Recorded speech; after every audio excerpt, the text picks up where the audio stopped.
Hey guys, what's up? Welcome to our channel, Lawhorn's Living Tiny. Y'all have no idea how many times I messed that up earlier.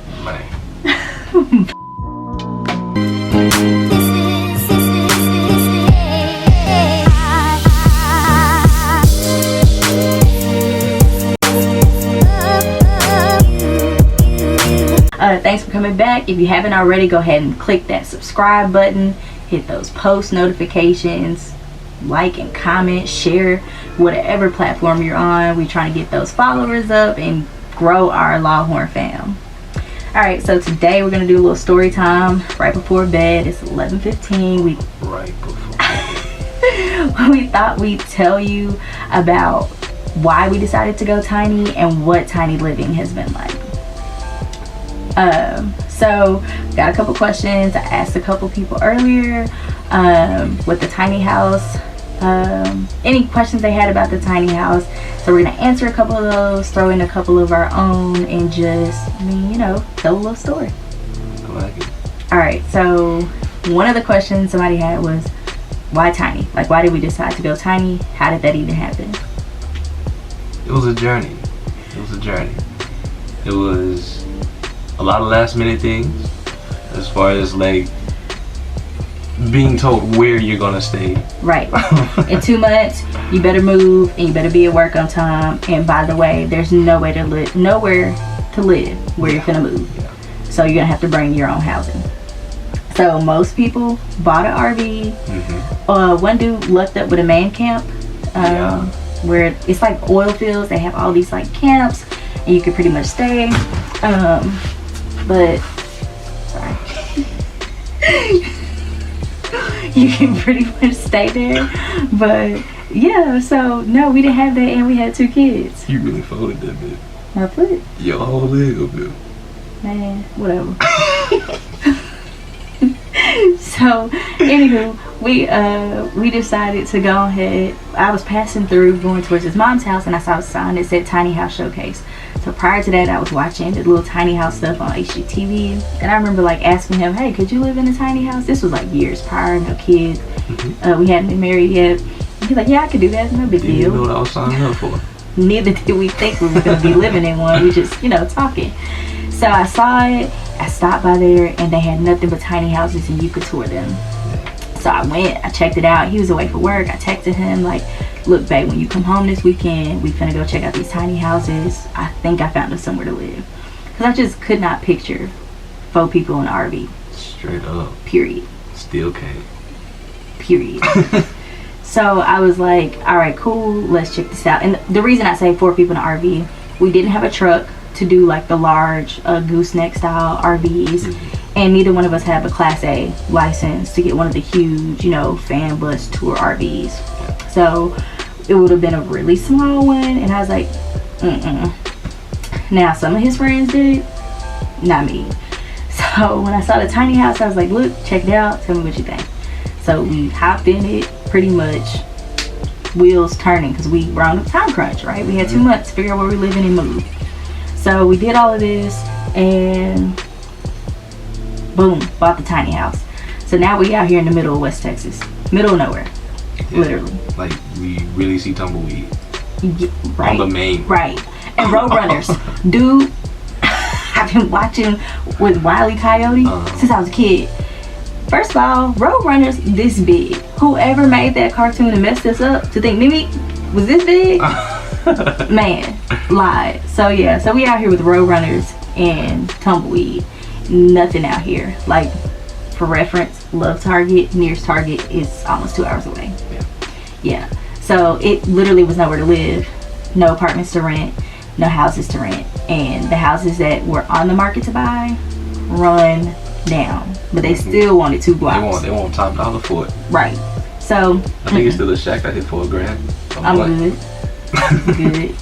Yeah, so that's pretty much why we decided to go tiny, outside of the fact that we got big old student loan payments, bruh. Literally, our mortgage is less than our student loan payments. By a lot. Yeah. So when I started researching tiny houses, that was something that appealed to me. Like, these people living these debt-free lives. It is imperative to me. Like, I feel like black people do it all too often, where we die and pass down debt. I don't want to do that to my kids. And not only do I not want to pass down debt, I definitely want to set them up for a successful future, whether they go to the college, military, job force, you know, whatever. I just want to be able to pass down some type of generational wealth to them, not generational debt. So that was something that was important to us. So we just felt like this would be a way for us to reduce our living expenditures and be able to put that towards our kids, a better lifestyle, and paying off that debt. So that was one of the major reasons we went into living tiny. And on that note, I don't regret. Like, our expenses have dropped big time. We were paying about $1,500 in rent and like electric and everything prior to. In Houston, we were right outside the loop. I mean, I miss Houston to death. Don't miss that rent though. Sure. But $1,500 a month, and I mean, that got old really quickly. So when we decided, like, with this, like, we literally pay a fourth of that in our mortgage, and so it just affords us opportunities that we probably otherwise wouldn't have for our kids and ourselves, really. So that was huge. You take the next question. What made you want to go tiny, especially with 2 kids? Right. 2. So it was almost like being pushed to go there, but it was a blessing in being pushed to make it here. Right. Because even though everything was on a time crunch, it's like with us being in a tiny house, we're all a whole lot closer. I mean, you got to find creative ways to spend time with the kids. Yes, definitely entertaining the kids. Oh yeah, because especially like during the whole pandemic, you don't want to go out, do a whole lot. Ain't nobody trying to walk around with COVID again. Not trying to do it. Right. So, like, especially that, like, here it's really dusty. Not a lot of grass. And so in here, and even like it just snowed a couple days ago, as y'all saw by our last video, but all it left is mud. So Yeah. for people with mud rooms in their houses, mud is fun. But we have a tiny house and we don't have a mud room, so they could not play outside till the ground dried, by my request. I don't know what he wanted to do, didn't care. They were not going outside. And so with that, you have to create, you know, more creative space. So one of the things with their kids' room being the loft only being 4 feet, we have that Montessori style room that can reach everything, gets everything from our infant to our 3-year-old, so they can get their books. Like during nap time, they do book time. There's cars, there's all types of things they can do. We have crafts downstairs, so we try to keep them busy. During this winter break, they have watched more TV than we typically would allow. I mean, we debated for like a week or so, even if they were getting a TV in their room. But COVID hit and they got a TV, so we had to do something.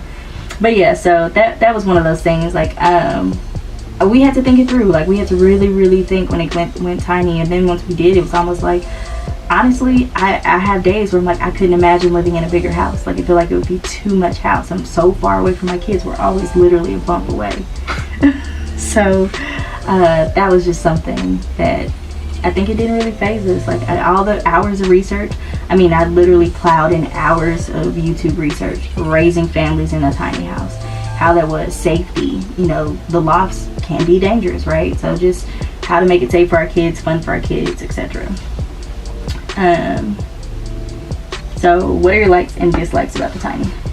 So my likes would be, of course, the closeness, monetarily, like how much you save being here, like versus renting and not even seeing a return on any of it. That's just in somebody's pocket. Right. But also, like, I guess like how you end up having to be creative in it and finding spaces, the little time to spend time with each other, period, like with just us two or just with the kids. Like, you gotta be creative, period. Mm-hmm. Yeah, we definitely had to get creative. That includes even in our love life. I mean, the walls are thin, 2 inches thick, basically. I don't know the legitimate logistics, but I just assume in a normal house it's like 5-6 inches thick. Here you're talking about 1-2 inches. So You just have to make sure the kids are at school. Sleep. You know, regular stuff, like regular houses. You know. You just hear them easier. Oh no, you're gonna come downstairs. Potty break. For real. But yeah, my likes and dislikes. I mean, I just love how close it's made us as a family. It's really brought us together. Like I said, the opportunities it's been able to afford us. I love, honestly, how creative we have to be in organization. And for us being pack rats, that it forces us to think we can blow some money. And especially when we had a larger space, it's like, oh, I can get something for this, I can get something for that over there. Like, it all works out.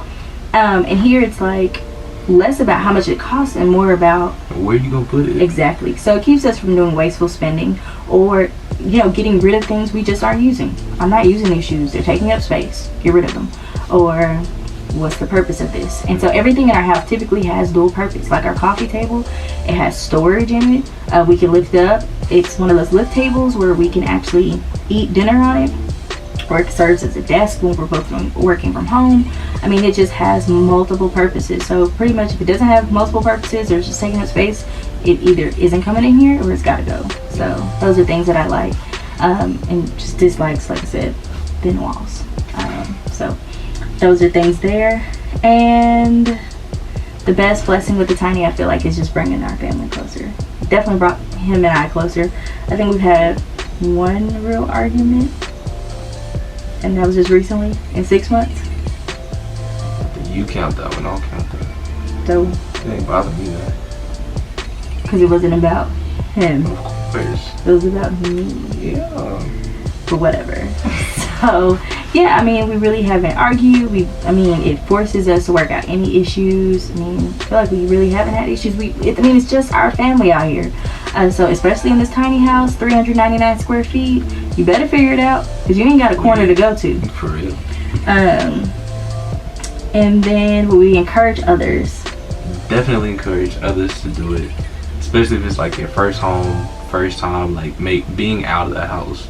And if you could spend $1,500 a month on rent in college, you might as well own something. Yeah. And that was the other thing. Like, you end up getting into this rat race of renting the biggest or the nicest. Because our next plan when we were in Houston was going to a high rise. I ain't even gonna lie to you. But then you run into your rent goes up, and then when it's time to leave, what do you get back out of it? Can you sell it? Can you rent it? No, you can't. Like, it's not yours, it doesn't belong to you.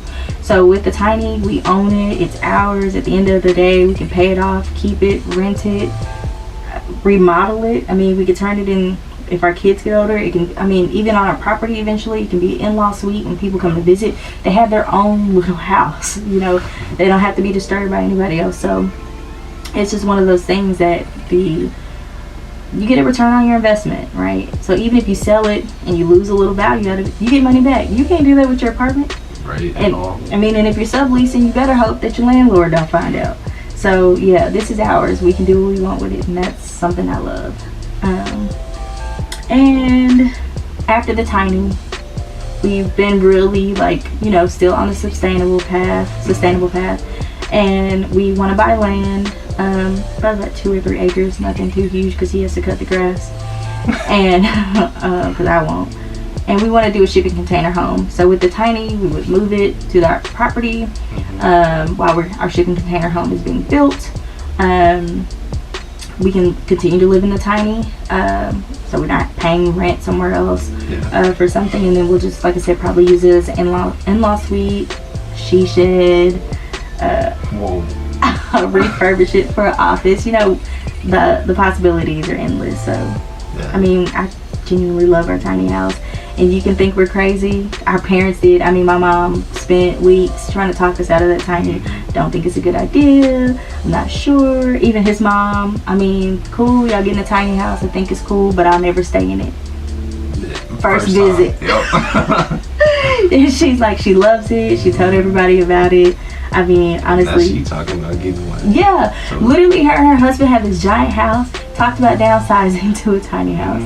So, we're not trying to force the tiny house movement on anybody, But if you're stuck in that rat race, you're not quite ready to buy a big boy or big girl house, or your finances won't let you, or you just, you know, there's steps to everything, and you're just not there yet, but you want some form of ownership, go tiny, right? Minimalism. Save some money. Yeah. Go for it. And that's pretty much our story time. You got anything to add? Loretta, ready for the tour. That's about it. Whatever. So again, thanks for joining our story time. Don't forget to like, share, subscribe, hit that post notification bell. Welcome to the Lawhorn fam. All right, y'all take it easy.